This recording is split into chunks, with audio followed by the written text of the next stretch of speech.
تو آئیے آج کی گفتگو شروع کرتے ہیں۔ ہمارے سامنے مولانا مودودی کی کتاب سیرت سرور عالم کا وہ حصہ ہے جس میں انبیاء علیہم السلام کے معجزات کا ذکر ہے۔ اس میں کافی آپ کہہ لیں حیران کن واقعات ہیں، تو ہمارا مقصد یہ ہے کہ ان کو سمجھیں جیسا اس متن میں بیان ہوا ہے، اور دیکھیں کہ ان سے کیا اہم باتیں، مطلب ایمان، دلیل اور اللہ کی قدرت کے حوالے سے کیا چیزیں سامنے آتی ہیں۔ بالکل ٹھیک۔ یہ واقعات جو ہے نا اکثر انبیاء کی سچائی کی دلیل کے طور پر ہی پیش کیے جاتے ہیں، تو ہم اسی ماخذ کو دیکھتے ہوئے بات کریں گے کہ قرآن اور اسلامی روایات ان آپ کہیں غیر معمولی واقعات کو کیسے بیان کرتی ہیں، ان کی اہمیت کیا ہے۔ یہ صرف کہانیاں نہیں ہیں، ان کے پیچھے گہرے معنی ہیں۔ تو چلیں شروع کرتے۔ پہلا ذکر ہے حضرت صالح علیہ السلام اور ان کی اونٹنی کا۔ ماخذ کہتا ہے کہ جب قوم سمود نے نشانی مانگی تو حضرت صالح نے ایک اونٹنی پیش کی۔ سورۃ الاعراف میں ہے کہ یہ تمہارے رب کی طرف سے کھلی نشانی ہے۔ جی ہاں، اور قرآن اسے آیت کہتا ہے، یعنی نشانی۔ اور اس کی جو غیر معمولی حیثیت تھی اس کا اندازہ اس بات سے ہوتا ہے کہ اس کے ساتھ نا کچھ خاص شرائط تھیں، جیسے سورۃ الشعراء کا حوالہ ہے کہ پانی پینے کی باری مقرر تھی۔ اچھا، کیسی شرط تھی وہ؟ کہ ایک دن صرف وہ اونٹنی پانی پیے گی اور اگلے دن باقی سب جانور، اور ایک وارننگ بھی تھی ساتھ میں کہ اگر اسے چھیڑا، نقصان پہنچایا تو بہت سخت عذاب آئے گا۔ تو یہ شرط اور دھمکی ہی بتا رہی ہے کہ وہ کوئی عام اونٹنی نہیں تھی۔ بھائی عام جانور کے لیے ایسی شرطیں کون رکھتا ہے؟ تو یقیناً قوم نے اسے دیکھا ہوگا، اس کی کوئی ہیبت محسوس کی ہوگی۔ ماخذ بھی یہی کہتا ہے کہ وہ ڈرتے تھے اس سے، انہیں پتا تھا کہ اس کے پیچھے کوئی بڑی طاقت ہے۔ یہ اہم نقطہ ہے جی، اور ماخذ یہ بھی صاف کہتا ہے کہ قرآن نے یہ نہیں بتایا کہ وہ اونٹنی بنی کیسے یا دکھتی کیسی تھی۔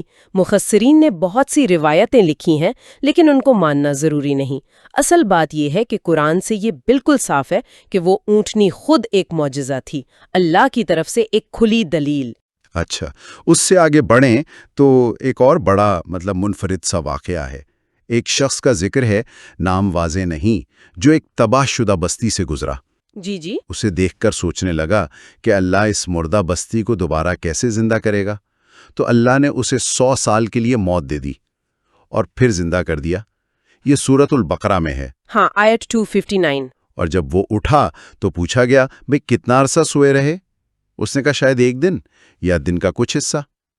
تب اسے بتایا گیا کہ نہیں، پورے 100 سال گزر گئے، اور پھر نشانی کے طور پر دیکھیں، کھانا پینا ویسا کا ویسا تازہ۔ جی بالکل تازہ۔ لیکن اس کا گدھا وہ گل سڑ کر ہڈیوں کا ڈھانچہ بن چکا تھا۔ تو یہاں جو اصل بات ہے نا، وہ اس شخص یا بستی کی پہچان نہیں ہے، اصل میں اللہ کی قدرت دکھانا مقصود ہے کہ اللہ کیسے جسے چاہتا ہے علم اور مشاہدے کی روشنی دیتا ہے۔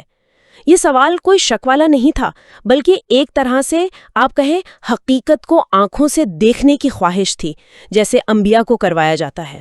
اور پھر وہ شخص 100 سال بعد زندہ ہو کر واپس اپنی قوم میں گیا تو وہ خود ایک جیتا جاگتا معجزہ بن گیا، ہے نا؟ ایک معجزے سے دوسرے کی تصدیق ہو گئی۔ بالکل۔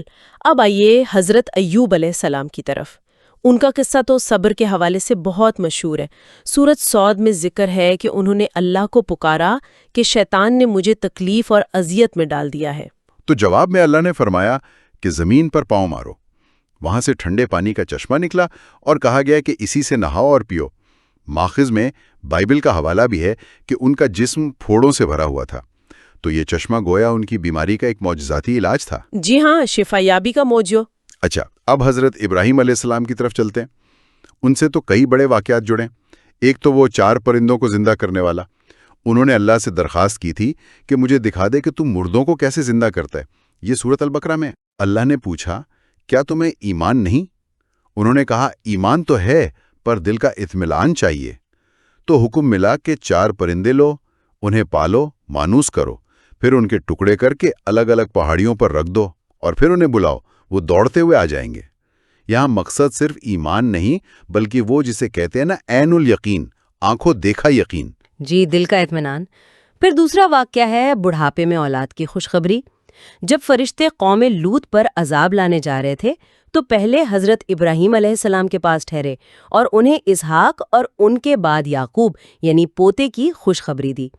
ان کی بیوی حضرت سارہ وہ حیران ہو گئیں، کہنے لگی، کیا اب میرے ہاں بچہ ہوگا؟ میں تو بوڑھی ہوں اور میرے شوہر بھی بہت بوڑھے ہیں۔ یہ تو بڑی عجیب بات ہے۔ یہ سورت ہود میں ہے۔ تو فرشتوں نے کہا کہ کیا تم اللہ کے حکم پر تعجب کرتی ہو؟ تم پر تو اللہ کی رحمتیں اور برکتیں ہیں۔ یہ بھی اللہ کی قدرت ہے کہ وہ ظاہری اسباب کا محتاج نہیں۔ اور تیسرا، جو شاید سب سے زیادہ مشہور ہے، آگ والا معجزہ۔ جب قوم نے انہیں سزا دینے کے لیے ایک بہت بڑی آگ جلائی اور اس میں پھینک دیا، تو اللہ نے آگ کو حکم دیا کہ ٹھنڈی ہو جا اور ابراہیم پر سلامتی والی بن جا۔ سورۃ الصافات میں ہے کہ دشمنوں کی تدبیر ناکام ہو گئی۔ حضرت ابراہیم کے ان واقعات سے یہ بات صاف ہے کہ معجزات الگ الگ طرح کے تھے، زندگی موت سے متعلق، غیر متوقع خوشخبری، خطرے سے حفاظت۔ اچھا، اب آتے ہیں حضرت موسیٰ علیہ السلام کی طرف۔ ان کے معجزات کی تو فہرست واقعی کافی لمبی ہے۔ یقیناً سب سے پہلے تو وہی مشہور عصا یعنی لاٹھی اور ید بیضا یعنی روشن ہاتھ۔ سورۃ المومنون کے حوالے سے ماخذ بتاتا ہے کہ انہیں فرعون کے پاس سلطان مبین یعنی ایک کھلی سند، ایک واضح دلیل دے کر بھیجا گیا تھا۔ یہ کھلی سند شاید انہی معجزات کی طرف اشارہ ہے، یا خاص طور پر عصا والے معجزے کی طرف جس نے سب کو حیران کر دیا تھا۔ ہاں، خاص طور پر وہ جادوگروں والا مقابلہ۔ جب انہوں نے اپنی رسیاں اور لاٹھیاں پھینکی تو لوگوں کو لگا جیسے سانپ دوڑ رہے ہیں۔ ایک دہشت سی پھیل گئی۔ پھر اللہ نے موسیٰ کو حکم دیا، اپنا عصا ڈالو۔ جو ہی انہوں نے ڈالا، وہ ایک اصلی اژدہا بن گیا اور جادوگروں کے سارے فریب کو نگلنے لگا۔ یہ سورت آراف میں ہے۔ یہاں ماکز ایک بہت دلچسپ بات کہتا ہے، وہ یہ کہ یہ سمجھنا ٹھیک نہیں کہ عصا نے ان اصلی لاٹھیوں اور رسیوں کو نگل لیا تھا۔ قرآن کہتا ہے تلقف ما یافکون، یعنی وہ اس جھوٹ کو، اس دھوکے کو نگل رہا تھا جو انہوں نے بنایا تھا۔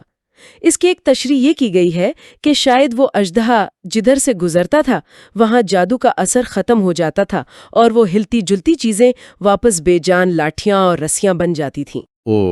یہ تو بڑا اہم نقطہ ہے۔ مطلب معجزے نے جادو کے اثر کو زائل کیا، نہ کہ چیزوں کو غائب کیا۔ اچھا، پھر بھی جب فرعون اور اس کی قوم باز نہ آئی تو ان پر لگاتار عذاب آئے۔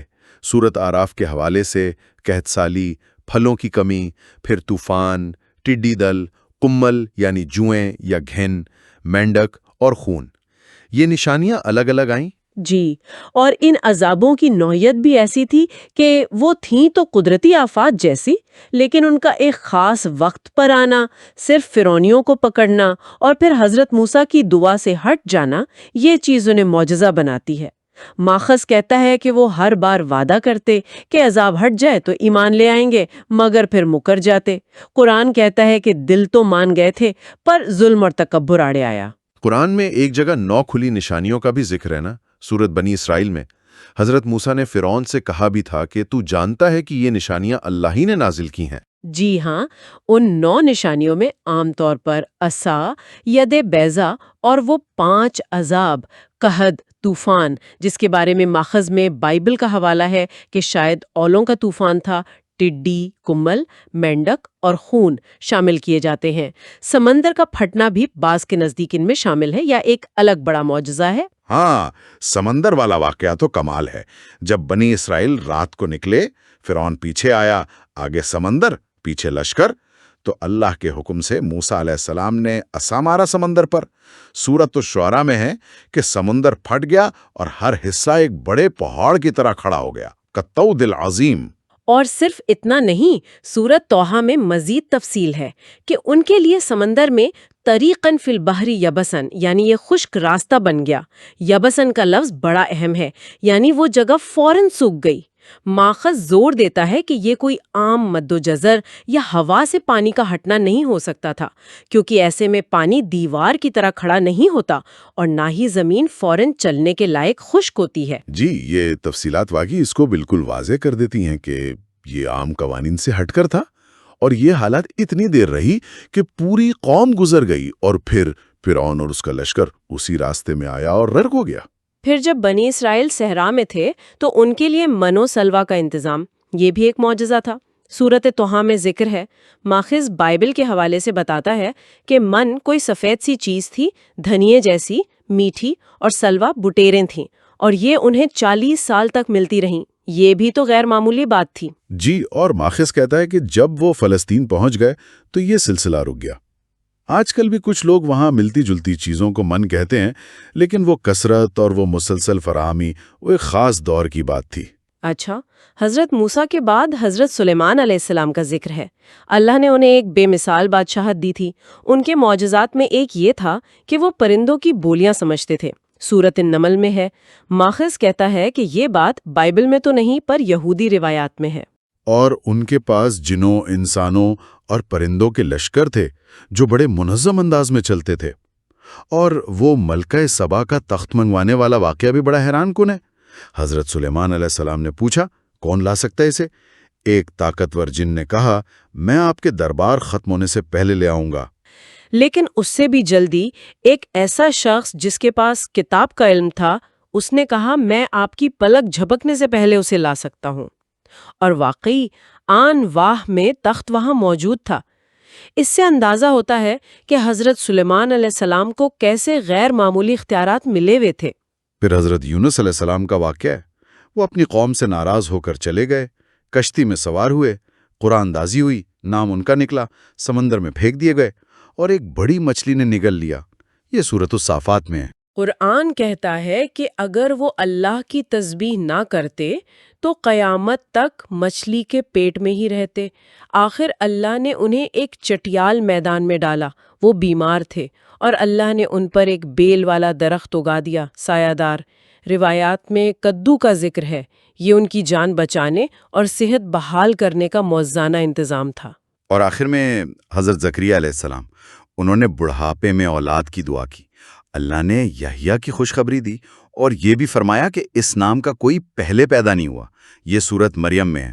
حضرت زکریا نے تعجب کیا کہ میں بوڑھا، بیوی بانجھ، یہ کیسے ہوگا؟ اللہ نے فرمایا، یہ میرے لیے آسان ہے، اور نشانی یہ دی کہ تم 3 دن لوگوں سے بات نہیں کر سکو گے، حالانکہ تم بالکل ٹھیک ہوگے۔ یہ بھی ایک غیر معمولی کیفیت تھی۔ تو یہ تھے چل انبیاء کے معجزات، جیسا کہ مولانا مودودی کی سیرت سرور عالم کے اس حصے میں بیان ہوئے ہیں۔ ہر واقعہ اللہ کی قدرت اور نبی کی سچائی کی ایک الگ مثال ہے۔ جی، ان سب کو ایک ساتھ دیکھیں تو لگتا ہے کہ اللہ نے مختلف زمانوں میں مختلف حالات کے مطابق اپنے نبیوں کی مدد کے لیے ایسے طریقے استعمال کیے جو عام انسانی تجربے سے، یا جسے ہم فطرت کے قوانین کہتے ہیں، ان سے بالا تر تھے۔ اور اہم بات یہ کہ مقصد صرف حیران کرنا نہیں تھا، بلکہ ایمان لانے والوں کے لیے نشانی اور انکار کرنے والوں پر حجت تمام کرنا تھا۔ بالکل، ہر معجزے میں کوئی نہ کوئی پیغام تھا، جیسے حضرت صالح کی اونٹنی میں وسائل کی تقسیم اللہ کے حکم کی پابندی کا سبق تھا۔ حضرت موسیٰ کے عصا نے ظاہری طاقت اور جادو پر حق کی فتح دکھائی۔ حضرت ابراہیم کے واقعات نے توکل اور اللہ کی قدرت پر یقین کو مضبوط کیا۔ اور ان میں ایک ویرائٹی بھی ہے، آپ دیکھیں نا، کچھ کا تعلق قدرتی آفات سے، کچھ شفا سے، کچھ زندگی موت سے، کچھ جانوروں یا بے جان چیزوں کے غیر معمولی رویے سے۔ یہ ویرائٹی شاید یہ بتاتی ہے کہ اللہ کی قدرت کائنات کے ہر پہلو پر حاوی ہے۔ صحیح کہا۔ تو یہاں یہ سوچنے دی بات ہے کہ آج ہم ان واقعات کو پڑھتے ہیں تو ہمارے لیے اس میں کیا سبق ہے؟ شاید ایک یاد دہانی کہ حقیقت صرف وہ نہیں جو ہمیں نظر آتی ہے یا جسے ہم سائنس سے ناپ سکتے ہیں۔ شاید یہ بھی کہ ایمان کا تعلق صرف عقلی دلیلوں سے نہیں ہوتا، کبھی کبھی ایسے غیر معمولی واقعات پر یقین لانا بھی ہوتا ہے جو ہمارے روزمرہ کے تجربے سے الگ ہوں۔ یہ واقعات ایک طرح سے غیب پر ایمان لانے کی دعوت کو اور پختہ کرتے ہیں۔ اور ایک آخری بات جو ذہن میں آ رہی ہے، کیا ان معجزات کا تعلق اس زمانے کے لوگوں کی سمجھ سے بھی تھا؟ مطلب جس قوم میں جس چیز کا زور تھا، جیسے جادو کا، تو وہاں ویسا ہی معجزہ دکھایا جس نے جادو کو ہی شکست دے دی؟ جہاں لوگ مادی طاقت سے ڈرتے تھے، وہاں قدرت کے ایسے نظارے دکھائے گئے کہ وہ طاقت ہیچ لگی۔ یہ ایک دلچسپ پہلو ہے، اس پر مزید سوچا جا سکتا ہے۔ بہرحال یہ واقعات آج بھی ہمیں اللہ کی لامحدود قدرت، انبیاء کی سچائی اور ایمان کی حقیقت پر غور کرنے کی دعوت دیتے ہیں۔